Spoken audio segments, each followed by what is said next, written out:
നാട്ടുവിഷന്റെ news എക്സൻ വാർത്തകളിലേക്ക് ഏവർക്കും സ്വാഗതം. വാർത്തകൾ ചുരുക്കത്തിൽ.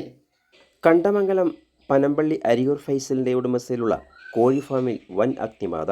3000-ഓളം കോഴിക്കുഞ്ഞുങ്ങൾ ചത്തൊടുങ്ങി. ഇന്നലെ രാത്രി 10 മണിക്ക് ശേഷമാണ് സംഭവമുണ്ടായത്. കോഴി ഫാമിൽ ഉഷ്ണതരംഗത്ത് ചെറുക്കാനായി തകര ഷീറ്റിന് താഴെയായി തെങ്ങിൻ പട്ടയും കവുങ്ങിനും പട്ടയും സീലിംഗ് രൂപത്തിൽ അടച്ചിരുന്നു. കാലപ്പഴക്കം ചെന്ന വയറിംഗ് ആയതിനാൽ 24 മണിക്കൂറും പ്രവർത്തിച്ചുകൊണ്ടിരിക്കുന്ന വയറിംഗ് സംവിധാനം സ്പോർട്സ് സർക്യൂട്ട് മൂലം കത്തുകയായിരുന്നു എന്നാണ് ഫയർഫോഴ്സ് അധികൃതർ പറയുന്നത്. വട്ടമ്പലത്ത് നിന്നും senior fire and rescue officer in-charge അജീഷിൻ്റെ നേതൃത്വത്തിലുള്ള സംഘം സ്ഥലത്തെത്തി തീ നിയന്ത്രണ വിധേയമാക്കി.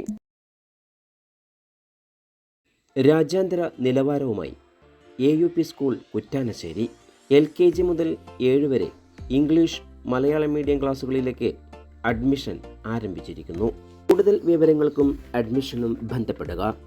Phone number 85 92 85 69 85.